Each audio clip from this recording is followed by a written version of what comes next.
ఇడ్లీ పిండి ఉంది. ఇడ్లీ పిండి తోటి ఏం చేసుకోవచ్చు? Correct, very good. ఇడ్లీతో ఇడ్లీతో ఇడ్లీ చేసుకుంటారు కదా మహేందర్. ఏం కాదబ్బా, ఇడ్లీలతోటి ఇడ్లీలు చేసుకుందాం. తిన్నావా లేదా? రైట్. ఇడ్లీ కాకుండా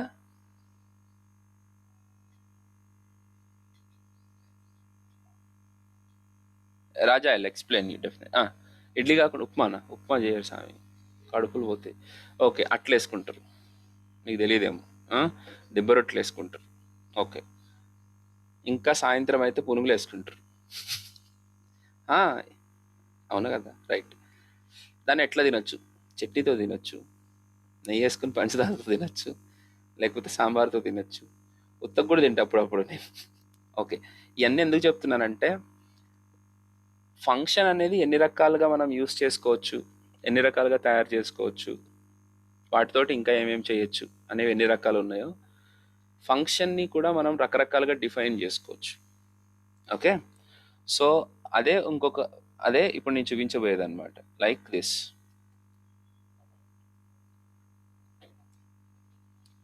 నిన్న క్లాస్లో ఉన్నారు కదా ప్రత్యూష మీరు? అయ్యి, క్లాస్ కూడా రాలేదు నిన్న ఎవరికి. పంపించాను మీకు. Right right right right. Okay. So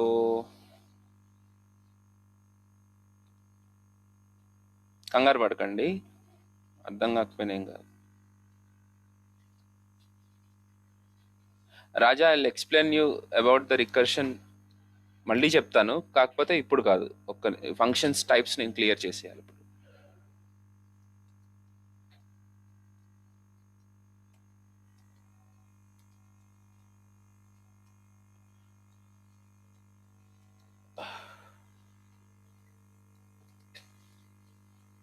so ఒక ఫంక్షన్ని ఎలా డిఫైన్ చేస్తాం? Name of the function, sorry function keyword, space, name of the function, and if you have any argument, sorry, parameters, yes, parameters, and the body of the function.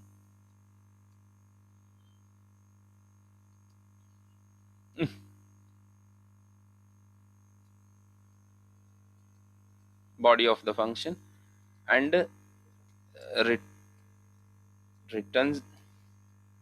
Okay, so this is the way we define the function, అంతే కదా. ఇంకొక రకంగా కూడా చేయొచ్చు అనమాట. Let us do the అట్లు, where sum is equal to function of అని చెప్పి సేమ్ టు సేమ్ కాపీ చేసుకోవచ్చు.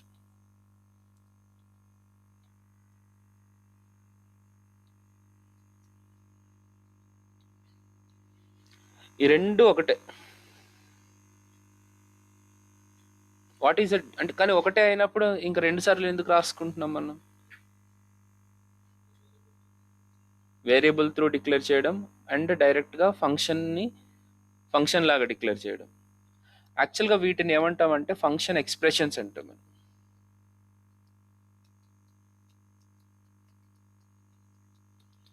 ఆర్ ఫంక్షన్ లిటరల్స్ అంటాం, or variable as a function అంటాం. మొన్న కాగ్నిజెంట్ ఇంటర్వ్యూలో కూడా ఒక చిన్న ఆర్గ్యుమెంట్ ఆయనకి నాకు ఈ పాయింట్ మీద చెప్తాను. ఇదే ఇదే ఇది ఈ పాయింట్ మీద వాళ్ళు అనుకున్న కాన్సెప్ట్ వేరు, కానీ నేను చెప్పిన కాన్సెప్ట్ వేరు. చెప్తాను అది కూడా. Variable as a function. ఇంకొక పాయింట్ కూడా ఉంది, function as data. These are the different names, function literals which right, different names for this kind of definition. అంటే ఒక ఫంక్షన్ని ఇలాగ కూడా డిఫైన్ చేయొచ్చు. ఎలాగా? ఈ రకంగా. Are you sure doctor? Yes. Var res is equal to add of 12, 23. Console.log of res. What will be the output?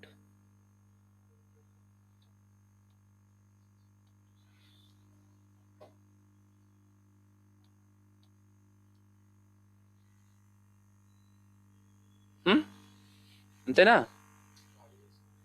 RES అంటే అది వేరియబుల్ నేమ్ స్వామి, ఏదైనా పెట్టుకో. Okay, next where RES two is equal to some of 11, 22. console.log of res2. What will be the output?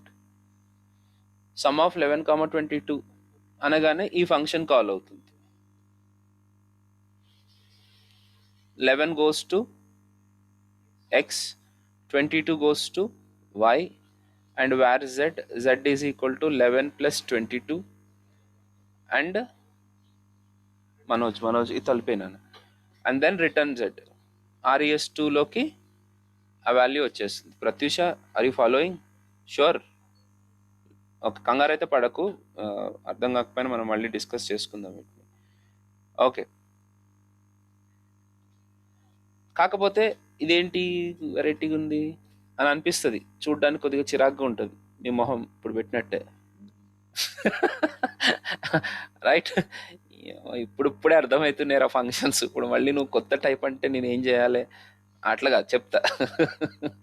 Okay, so but these are all very friendly functions, చాలా మంచివి.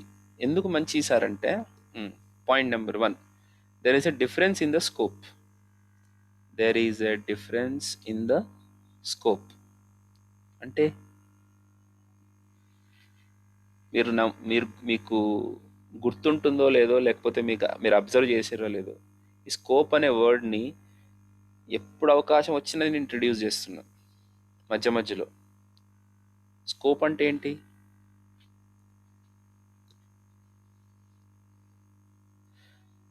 పంచదార అంటే తెలుసు, AC అంటే తెలుసు. స్కోప్ అంటే అదేంటి? అదొక పరిస్థితి. Actually that is nothing but accessibility of something is called scope.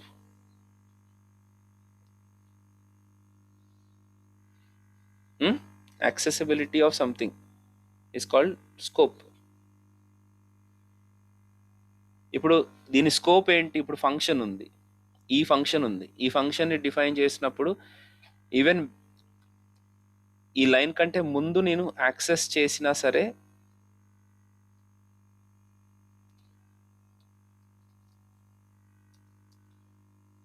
అది యాక్సెస్ అవుతుంది. 666 వచ్చింది కదా, ఫంక్షన్ డెఫినేషన్ అనేది లైన్ నెంబర్ 7 నుంచి స్టార్ట్ అయింది. కానీ దానికంటే ముందే నేను యాక్సెస్ చేయాలని చూసినా ఆ ఫంక్షన్ యాక్సెస్ అవుతుంది. So the scope of this function is the whole function. It is declared as a global value.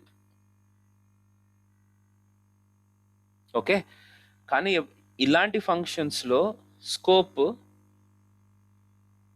దీని డెఫినేషన్ తర్వాత లైన్లోనే ఉంటుంది. అంటే దీనికంటే ముందు యాక్సెస్ చేయాలని చూసామనుకోండి, అంటే ఏంటి? Var r2 is equal to sum of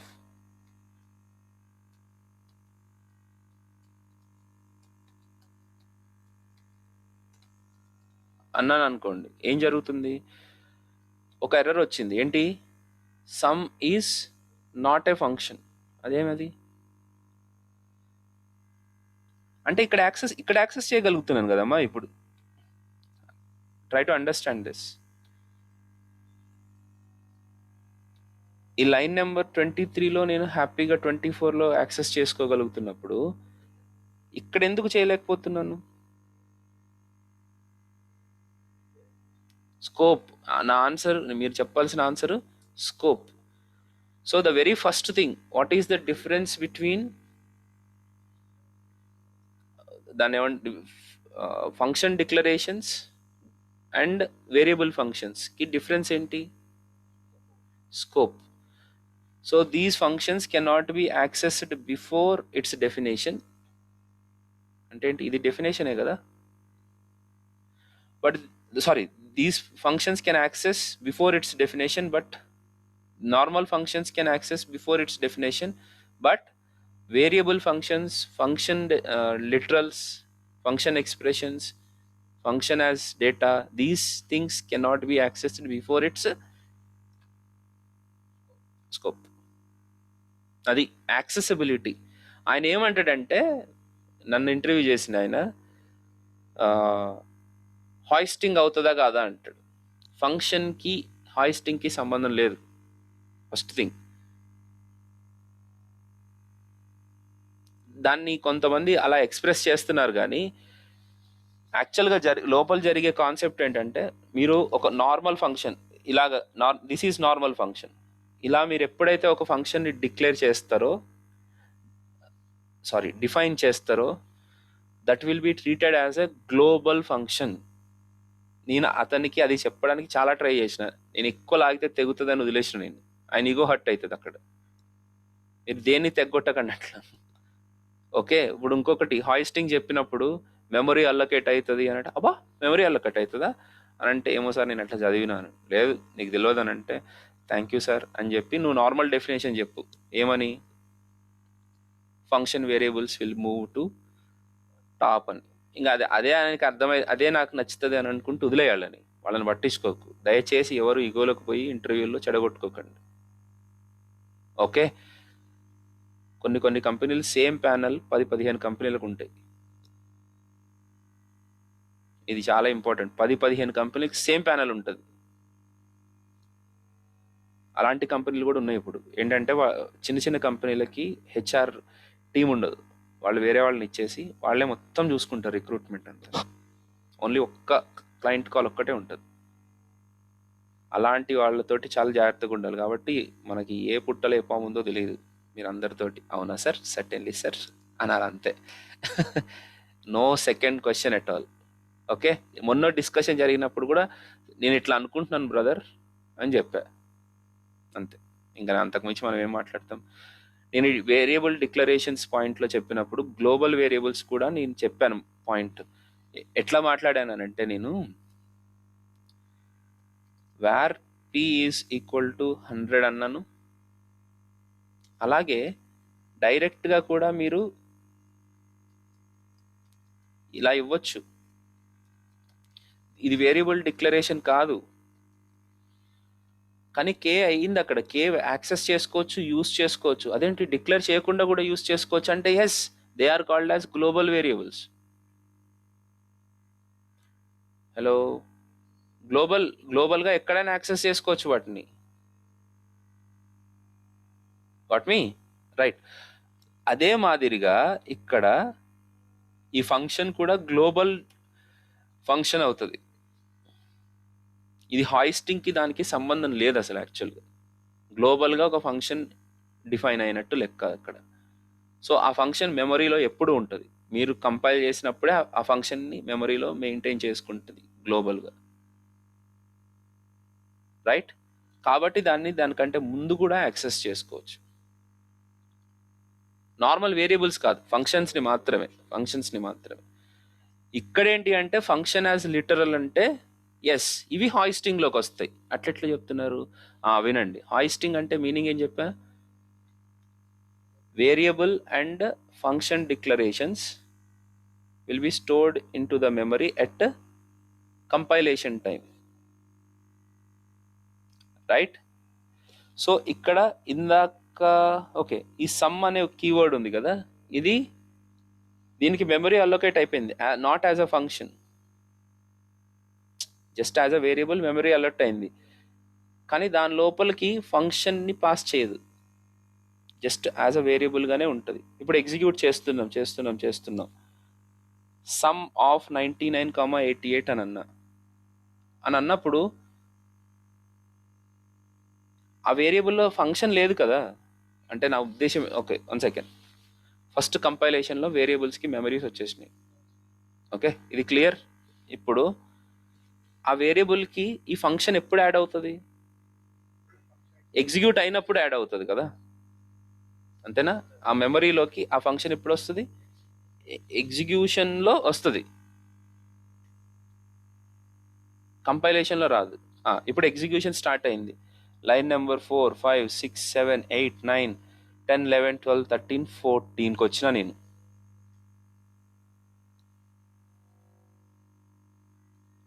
ఫోర్టీన్కి వచ్చేటప్పటికి ఆ వేరియబుల్లో ఫంక్షన్ ఉందా లేదా? లేదు కదా. ఎందుకంటే ఎగ్జిక్యూట్ అయ్యేటప్పుడే వస్తుంది. ఇప్పుడు 2 సైకిల్స్ ఉంటాయి, ఒకటి కంపైలేషన్ సైకిల్, ఇంకొకటి ఎగ్జిక్యూషన్ సైకిల్. కంపైలేషన్ సైకిల్లో ఓన్లీ మెమరీ మాత్రమే అలొకేట్ అవుతుంది, రైట్? కంపైల్ ఎగ్జిక్యూషన్ సైకిల్లో ఆ ఫంక్షన్ తీసుకెళ్ళి ఆ మెమరీలోకి పెడతాం అనమాట.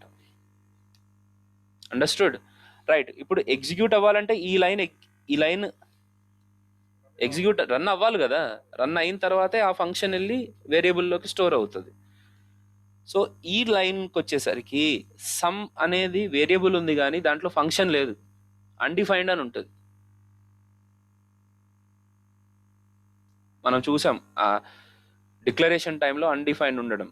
సో సమ్లో అన్డిఫైన్డ్ అని మాత్రమే ఉంటుంది. ఇది పాయింట్.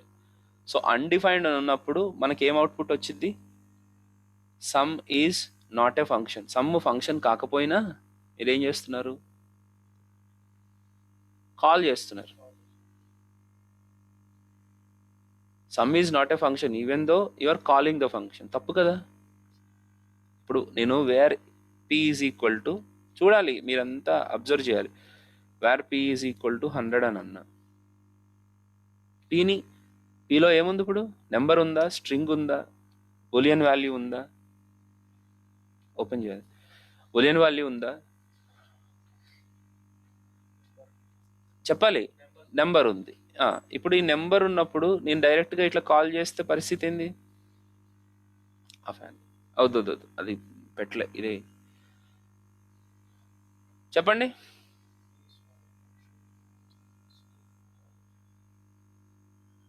ఓన్లీ మనోజ్ వచ్చేసి చెప్తా, వెళ్ళిపోతుందిలే.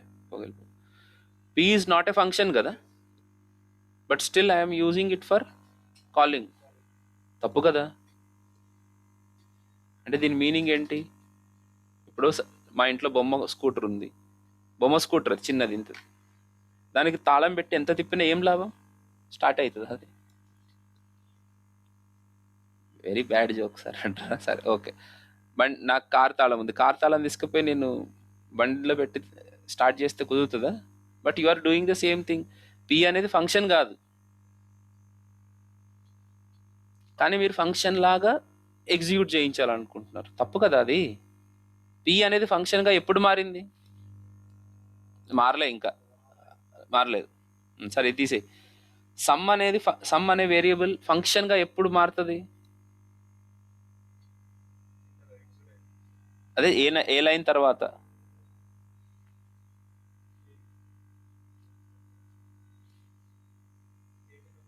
ఆ 23 లైన్ తర్వాత. పాపం 18 చెప్పాలా 23 చెప్పాలా? యా 23 లైన్ తర్వాత నుంచి sum is a function. Okay, ఇది యాక్చువల్గా variable declaration part. Sorry, function as a variable, function literals or function expressions kind of thing. ఇప్పుడు అందరు అడిగే క్వశ్చన్ ఒకటే, what is the difference between normal functions and variable functions? Variable functions are JavaScript functions which will be accessed only after its definition. Hello, ante kada. Ante the scope of the variable function is only after its definition. But normal functions can be accessed even before. Access ante call cheyadam ilantivanni. Hope you understood this. ఇక్కడ let is okay. Let var తోటే access అయితే లేదు, let తోటి కిందకి అవుతుంది. అది లైట్గా. Okay, nice thing. మొన్న ఒక క్వశ్చన్ వచ్చింది. ఎస్, నేను దాన్ని సరిగ్గా అబ్జర్వ్ చేయలేకపోయినా. మనకు తెలిసినవే మనము అబ్జర్వ్ చెయ్యం. Okay, hope you understood the concept of function literals, yes. దీని మీద ఇంకా మనం చాలా డిస్కస్ చేయాలి. We need to discuss, you guys need to think about it in so many directions. Okay, let me save and ఇంకొక program రాస్తాను. ఒక్క నిమిషం. దట్ ఈస్ ఎందుకు మీకు ఎట్లాగో స్క్రీన్ షాట్స్ ఉంటాయి కదా, రైట్. ఇప్పుడు ఒక ఫంక్షన్ని నేను డిఫైన్ చేశాను అనుకోండి. చాలా విచిత్రంగా ఉంటుంది ఇది.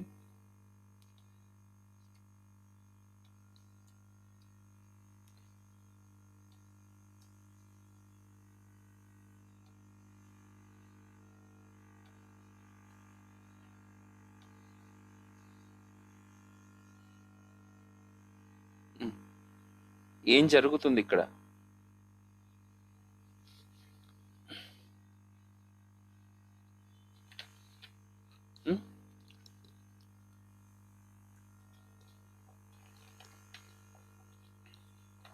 ఏమైంది?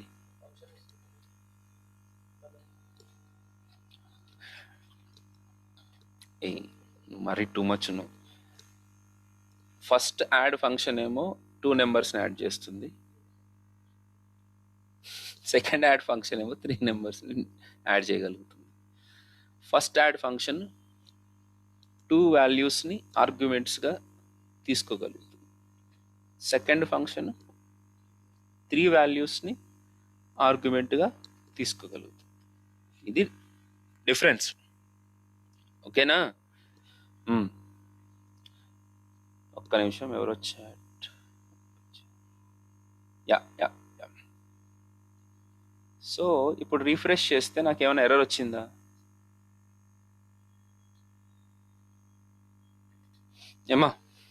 ఏం ఎర్రర్ లేదు. అంటే సింటాక్టికల్గా నేను అలాగా ఫంక్షన్స్ని డిఫైన్ చేయొచ్చు. Correct sir. ఇప్పుడు నా దగ్గర యాడ్ ఆఫ్ 12,23 అని అన్నాను. ఏ ఫంక్షన్ కాల్ అవుతుంది?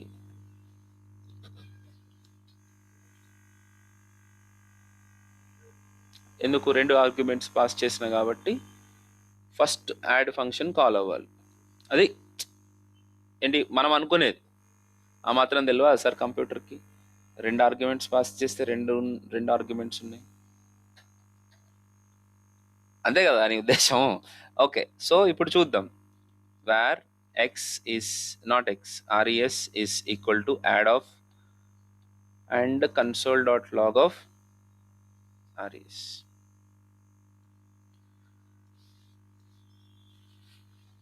ఏమంటుంది ఇది? నాకేం తెలియదు అంటుంది. అది కాదు, నాకేం తెలియదు కాదు, నాట్ ఏ నెంబర్ అంటు. ఎందుకు సార్ అట్లా?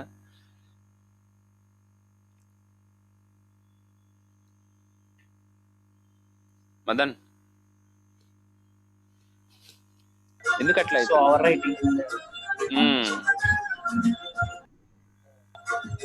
పాటలు ఒక పక్కన, ప్రవీణ్ క్లాస్ ఒక పక్కన. నేను మీకు ఫైన్ వేస్తాగండి.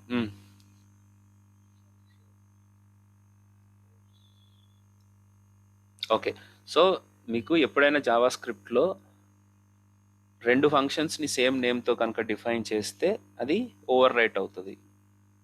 Hello, okay. కాంబినేషన్స్ ఎంత భయంకరంగా ఉంటాయంటే సార్, నువ్వే అంటావు జావా స్క్రిప్ట్ దేవుడు సామి అని. ఓకే, ఎందుకంటే ఇప్పుడు ఇక్కడ ఏం జరుగుతుంది? సరే, ఓవర్ రైట్ అయింది, నేను ఇక్కడ తీసేసి ఇక్కడ అంటే ఇక్కడ పెడతాను.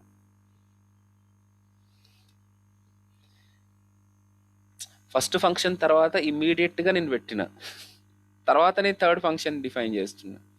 ఇప్పుడు ఏం జరుగుతుంది? అవుట్పుట్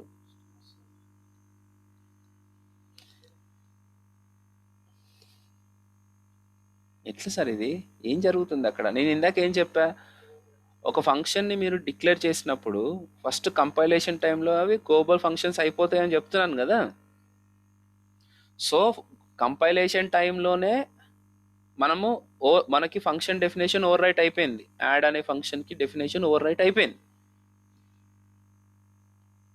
కాబట్టి ఈ ఫంక్షన్ ఇప్పుడు బుస్కి వేస్ట్గా అది. ఎందుకు పనికిరాదు అది? అంతేనా సందీప్? అవును కదమ్మా, కంపైలేషన్ టైంలోనే ఓవర్ రైట్. ఓవర్ రైట్ అంటే పాత ఫంక్షన్ డెఫినేషన్ పోయి కొత్త ఫంక్షన్ డెఫినేషన్ రావడం. ఓవర్ రైట్ అంటే ఏంటో చెప్తా. నువ్వు ఇక్కడ ఒక 1000 రూపాయలు పెట్టు, నేను తీసి దాని ప్లేస్లో 100 రూపాయలు 10 రూపాయలు పెడతా, దాన్నే ఓవర్ రైట్ అంటారు. ఆ 100 నేను తీసేసుకొని 10 రూపాయలు పెట్టడం అంటే ఉన్నదాన్ని తీసేసి కొత్తది పెట్టడం, రైట్? అది ఓవర్ రైట్. రీప్లేస్ అయిపోవడం. మీరు baby this is better word, replace అయిపోతుంది. కరెక్ట్? ఎప్పుడు? ఎగ్జిక్యూషన్ టైంలోనా, కంపైలేషన్ టైంలోనా? కంపైలేషన్ టైంలోనే అది రీప్లేస్ అయిపోయింది, ఓవర్ రైట్ అయిపోయింది. ఓకే, ఇలాంటి అన్ని చిన్న చిన్న మైన్యూట్ పాయింట్స్ అన్నమాట. మీరు అంటే ప్రశాంతంగా కూర్చుని ఇవన్నీ కాంబినేషన్స్ ఆలోచించాలి, ఇట్లెందుకు అవుతుంది అట్లెందుకు అవుతుంది అని. టెస్టుల్లో అడిగే క్వశ్చన్స్ అన్నీ ఇవే. ఇప్పుడు చెప్తా, దీని వెనకాల ఉన్న ఫిలాసఫీ ఏంటో చెప్తాను. సార్ అసలు ఓవర్ రైటే కాకూడదనంటే అట్లా ఇప్పుడు పెద్ద ప్రోగ్రామ్ ఉంటుంది. జావా స్క్రిప్ట్ ఏంటంటే కొంత set of program Chandrakala develop చేస్తారు, ఒక set of code Pratyusha develop చేస్తున్నారు, ఇంకొక set of code Manoj develop చేస్తున్నాడు. మనము ఎవరికి వాళ్ళు ఇండివిజువల్గా ఎగ్జిక్యూట్ చేసుకుంటూ ఉంటారు వాళ్ళ కంప్యూటర్స్లో. అంటే మిమ్మల్ని ఏమైనా అడుగుతానంటే ఒక బటన్ మీద క్లిక్ చేసినప్పుడు ఇలా జరగాలి అని అడుగుతాను మిమ్మల్ని ఏమైనా అడుగుతానంటే ఒక టెక్స్ట్ బాక్స్ మీద నేను డేటా ఎంటర్ చేస్తున్నప్పుడు ఒకవేళ నెంబర్స్ ఇస్తే నాకు ఎర్రర్ పాపప్ రావాలి అని మిమ్మల్ని అడిగాను. మిమ్మల్ని ఏం అడిగాను అని అంటే డేటా ఎంటర్ చేయకుండా కనుక నేను సబ్మిట్ బటన్ కొడితే నాకు ఎర్రర్ పాపప్ రావాలి అని అడిగాను. మూడిట్లోనూ ఎర్రర్ అనే సేమ్ ఫంక్షన్ పేరు రాశారనుకోండి, మీకు తెలియదు కదా. ఒకటే ఫ్లోర్లో ఉన్న మనోజ్ కంప్యూటర్ మీద వర్క్ చేసుకుంటాడు, ప్రత్యూష కంప్యూటర్ మీద వర్క్ చేసుకుంటుంది, చంద్రకళ ఏమో కాఫీ తాగుతూ వర్క్ చేసుకుంటుంది. మూడు ప్లేసులు. ఇప్పుడు చెప్పండి, అందరూ ఎర్రర్ అని డిఫైన్ చేశారు. మీ కంప్యూటర్లో వర్క్ అవుతుంది, మనం ప్రొడక్షన్లోకి మూవ్ చేసేటప్పటికి ప్రొడక్షన్ వచ్చేసరికి అందరూ అటెన్షన్ అయిపోతూ ఉంటారు అన్నమాట, ఏం ఎర్రర్ వస్తుందో ఏందో. అప్పుడు నైట్ మనోజ్కి కాల్ చేసి, Manoj there is an error in your code అంటారు. అదేంది, డెవలప్మెంట్ టైంలో ఎర్రర్ ఏం లేదు, ప్రొడక్షన్కి వెళ్ళేసరికి ఎర్రర్ ఎట్లా వస్తుంది అని అంటే ప్రొడక్షన్లో ఈ 3 కలపాలి కదా, కలిపినప్పుడు లాస్ట్ కోడ్ మనోజ్ది అనమాట. ప్రత్యూష డిస్ప్లే ఎర్రర్ అంది, కానీ ఆ ఎర్రర్ అనే ఫంక్షన్ ఎవరిది కాల్ అవుతుంది? ఇప్పుడు మనోజ్ది కాల్ అవుతుంది. అర్థమవుతుందా మీకు? 3 ఫంక్షన్స్ ఒకదాని కింద ఒకటి వస్తాయమ్మా. ఒకదాని కింద అంటే కరెక్ట్గా కిందనే రావు, ఒక పెద్ద ప్రోగ్రాంలో అక్కడ ఇక్కడ ఉంటాయి అనుకుందాం. అలాంటి ప్రాబ్లమ్స్ని ఎలా సాల్వ్ చేస్తారని మొన్న అడిగిండు అతను. ఎలా సాల్వ్ చేస్తాం అంటే, here variable functions will be helpful first of all, and execution టైప్స్లో కూడా మనకి చాలా హెల్ప్ అవుతుంది. Are you ready to see that? వద్దా చంద్రకళ, ఏం చెప్తారు సార్ ఇదంతా ఏందో కాదు, చెప్పండి sir, come on tell me here అనాలి. ప్లీజ్ సార్, ఇంకొక 15-20 నిమిషాల తర్వాత నేను వాళ్ళతో మాట్లాడాలి, కాగ్నిజెంట్ వాళ్ళతోటి. వాళ్ళు ఏం మాట్లాడరు, సైలెంట్గా ఉంటుంది, నేనే పిచ్చోళ్ళలాగా వరుతూ ఉండాలి. ఓకే, నా తెలంగాణ అర్థమైతే లేదు అనుకుంటా, చంద్రకళ కన్ఫ్యూజ్ అవుతుంది. Okay, so where add is equal to function అని ఇలా డిఫైన్ చేశాను. నెక్స్ట్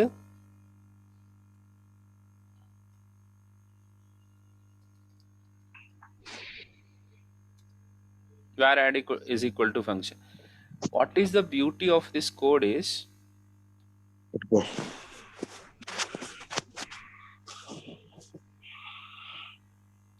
output చూడాలా?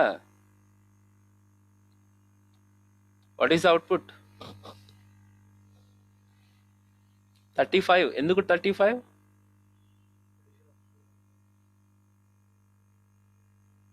ఇంతకు ముందు ఏమొచ్చింది? నార్మల్ ఫంక్షన్స్గా డిఫైన్ చేస్తున్నప్పుడు అవుట్పుట్ ఏమొచ్చింది మనకి? నాట్ ఏ నెంబర్ అని వచ్చింది. ఇప్పుడు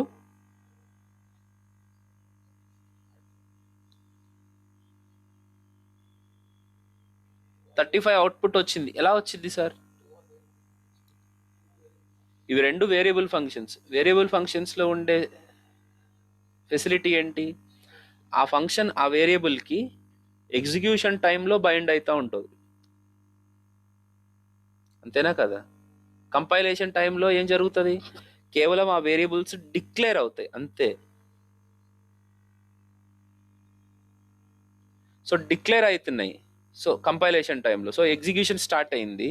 ఈ యాడ్ అనే ఫంక్షన్కి ఈ ఫంక్షన్ డెఫినేషన్ ఎప్పుడు అసైన్ అవుతుంది చెప్పలే? ఎగ్జిక్యూషన్ టైంలో. ఎగ్జిక్యూషన్ అంటే ఇది ఇంకా ఎగ్జిక్యూట్ అవ్వలేదు కాబట్టి దీన్ని ఇది ఓవర్ రైట్ చేయలేదు.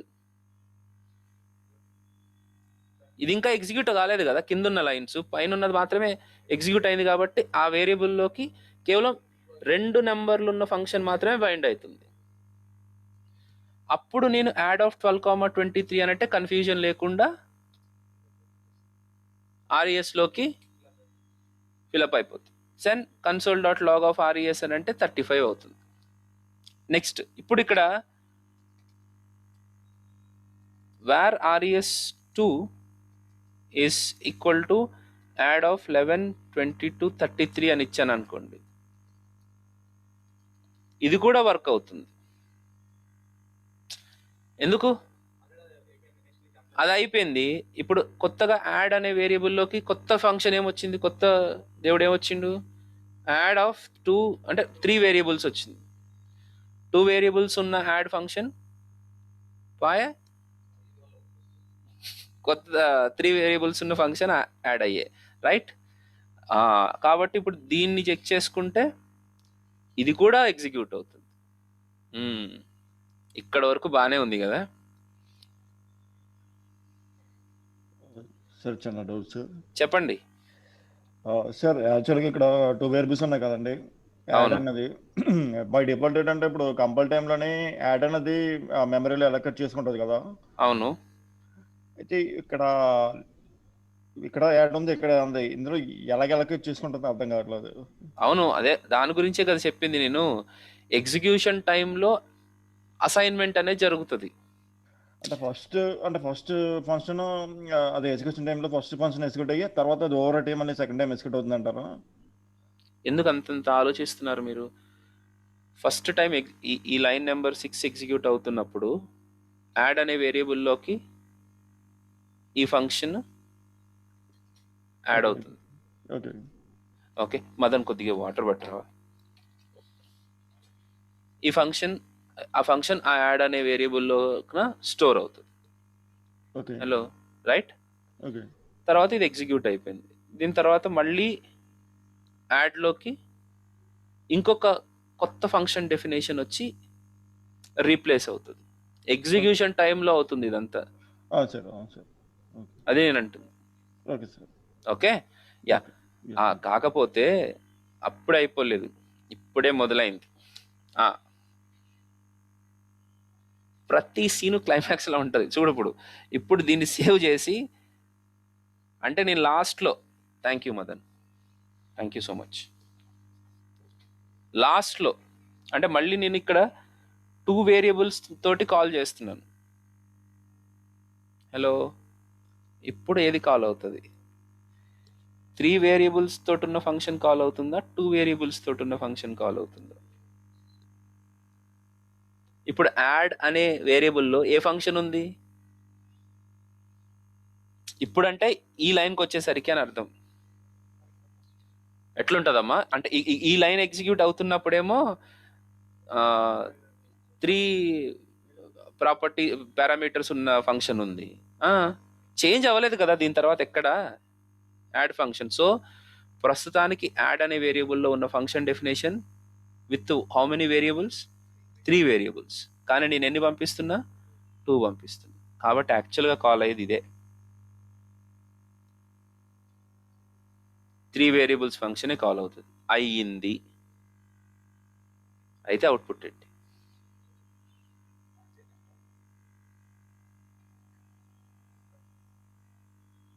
చెప్పండి. Not a number, undefined, 33. మీరు కూడా 2-3 నెంబర్లు చెప్పండి అమ్మా, పవన్ కళ్యాణ్ అని. ఆ? ఊరికే యా, ఆల్ ఆర్ యాక్చువల్లీ ఇవే కనపడతాయి అనమాట, 4 ఆప్షన్లు. అప్పుడు మనం ఆకు పాక రేపాక పాక రేపాక అనుకో, చివరికి ఎక్కడ ఆగితే అక్కడ. Come on guys. ఫస్ట్ నో చదవడం రావాలి కోడు. నేనేమన్నా పైనుంచి ఊడిపడ్డానా? మెట్రాయిడ్స్ ఏమన్నా గుద్దినానా నెత్తి మీద? 11 వచ్చేసి ఎక్స్లోకి పోతుంది, 22 వచ్చేసి వైలోకి పోతుంది. జెడ్లో ఏముంటుంది? ఎట్లా వస్తుంది జీరో? అన్డిఫైన్డ్. జీరో ఎట్లా వస్తుంది? అన్డిఫైన్డ్ ఉంటుంది. ఇప్పుడు పంపించకపోతే జెడ్లో అన్డిఫైన్డ్ ఉంటుంది. జెడ్లో అయితే అన్డిఫైన్డ్ ఉంటుంది, జీరో అయితే పోదు. అది ఫస్ట్ పాయింట్. ఎందుకంటే జీరో పంపించడానికి ES6లో సపరేట్ కాన్సెప్ట్ పెట్టి సచ్చిండు. వాడు ఊరేసుకుని చేస్తాడు, మీరు ఇట్లా డైరెక్ట్ జీరో పోతారా అంటే ఇక నేనెందుకు ఇంత ఇంత కష్టపడి ఆ ఫీచర్ని ఇంట్రడ్యూస్ చేసిన అనుకుంటున్నాడు. ఓకే, ఎక్స్లోకి 11, వైలోకి 22 అండ్ జీలోకి అన్డిఫైన్డ్. 11 + 22 + అన్డిఫైన్డ్ కిतना? Not a number.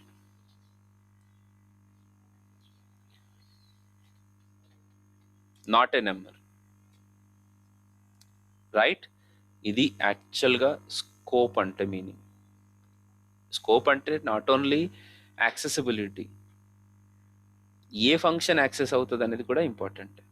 సో ఇప్పుడు జాగ్రత్త వినండి. ఇప్పుడు అసలు ఇలాగా సేమ్ నేమ్ తోటి మనం మల్టిపుల్ ఫంక్షన్స్ని డిఫైన్ చేయనీయకుండా ఉండాలంటే ఎలా? ఎలా ఎలా వేర్ అనే కీవర్డ్ యూస్ చేస్తే మనము సేమ్ నేమ్ తోటి మల్టిపుల్ ఫంక్షన్స్ని డిఫైన్ చేసేస్తాం. అలా కాకుండా లెట్ అనే కీవర్డ్ తోటి కనుక డిఫైన్ చేస్తే మీరు మల్టిపుల్ ఫంక్షన్స్ని సేమ్ నేమ్ తోటి డిఫైన్ చేయలేరు. ఫస్ట్ ఆఫ్ ఆల్ ఆ డిక్లరేషనే తప్పు అంటది. మర్జ్ చేసేటప్పుడు స్ట్రిక్ట్ మర్జ్ చేసేటప్పుడే ఎర్రర్ వచ్చేస్తుంది. హలో ఏమని? Naming conflict, add already declared. అప్పుడు ఏం చేస్తారు? ఓకే, ఎక్కడ వస్తుంది? లైన్ నెంబర్ 44 కోడ్ ఎవరిది? ప్రత్యూషది. Pratyusha please change your function name. Change చేస్తున్నాను. ప్రొడక్షన్లోకి ఇష్యూస్ రావు. లెట్ వాడదామా వేర్ వాడదామా? లెట్ వాడదాం, రైట్? లెట్ తోటి ఇంకొక ప్రాబ్లం ఉంది. చంద్రలేఖ పాపం, చంద్రకళ మంచిగా లెట్ తోటి ఒక ఫంక్షన్ డిఫైన్ చేసింది, మంచిగా చేసుకుంది, అయిపోయింది అక్కడికి. తర్వాత ప్రత్యూష కింద లైన్ కోడ్స్ అనమాట ప్రత్యూషవి. ప్రత్యూష ఏం చేసిందంటే లెట్ తోటి కాకుండా అసలు ఏ వేరియబుల్ లేకుండా డైరెక్ట్గా డిక్లేర్ చేసి పడేసింది. ఇది ఎయిదర్ గ్లోబల్ ఫంక్షన్ కాదు. గ్లోబల్ ఫంక్షన్ ఎట్లయితుంది? యాడ్ వేరియబుల్ ఉంది కదా, సో ఇది ఓవర్ రైట్ అయిపోతుంది. హలో హలో హలో, అర్థమైందా? కాంబినేషన్స్ అదే చెప్పినా కదా, కామెడీ ఉంటాయి ఇవి. ఇప్పుడు ఎర్రర్ రాదు, ఇది కరెక్ట్ కాదు. అసలు ఫంక్షన్ని రీడిఫైన్ చేయనివ్వకుండా ఉండాలంటే ఏం చేయాలి? Chandrakala should define the first function as const. ఇప్పుడు ఏమవుతుంది అని అంటే వేరే వాళ్ళు అదే వేరియబుల్ పేరుతోటి రీఅసైన్మెంట్ కూడా చేయడానికి కుదరదు.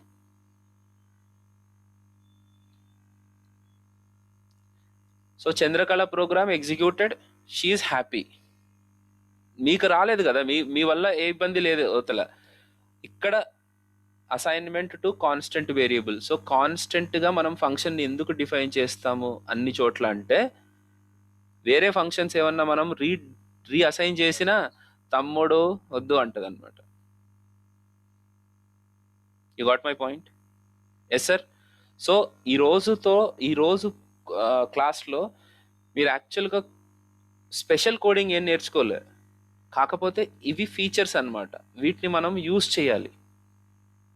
రేపొద్దున మీకు ఒక టాస్క్ ఇస్తారు, మీరు ఇంటర్వ్యూకి పోగానే ఇచ్చినప్పుడు మీరు డైరెక్ట్గా ఫంక్షన్ కీవర్డ్తో రాయకండి. Const sum is equal to function. ఇలా రాయడం నేర్చుకోండి. హలో, అర్థమవుతుందా? అప్పుడు వాళ్ళకి ఓహో మీరు రియల్ టైంలో వర్క్ చేశారు అనే ఫీలింగ్ వస్తుంది. నేను అన్ని కాంబినేషన్స్ చేసి చూపించాను అన్న ఫంక్షన్స్ మీద ఎన్ని ఇష్యూస్ ఉంటాయో అన్నీ చెప్పాను. How do you stop redefining the same function again అని అంటే the answer is const. With function literal process. నువ్వు డైరెక్ట్ ఫంక్షన్ని కాన్స్ట్గా డిఫైన్ చేయలేవు. You got me? Yes? Okay, that's it for today. మీరు నిన్న ఫంక్షన్స్ ఏవైతే రాశారో వాటిని మళ్ళీ వేరియబుల్ ఫంక్షన్స్గా రాయండి. Okay guys, please be there by 8 o'clock. నేను 8:55కే స్టాప్ చేస్తాను. Okay, I have a session at 9. But అట్లాంటి రోజు ఉండదు, మనకి మధ్య మధ్యలో గ్యాప్స్ ఉంటాయి. బట్ నాకు కొన్ని రోజులు అయితే తప్పదు ఇట్లా. ఓకే, చలో guys, that's it for today. Please start practising. Sir చెప్పండి. Sir 1 second sir. సార్ ఇప్పుడు ఈ రికార్డింగ్స్ నాకు యాడ్స్ అవ్వాలి సార్ ఇప్పుడు. మీకు వస్తాయండి. వెంకట్ సార్ హైదరాబాద్లో లేరు, మీకు రికార్డింగ్స్ అయితే పంపిస్తాను. Okay, yeah, I think 1 second, I'll just stop recording. So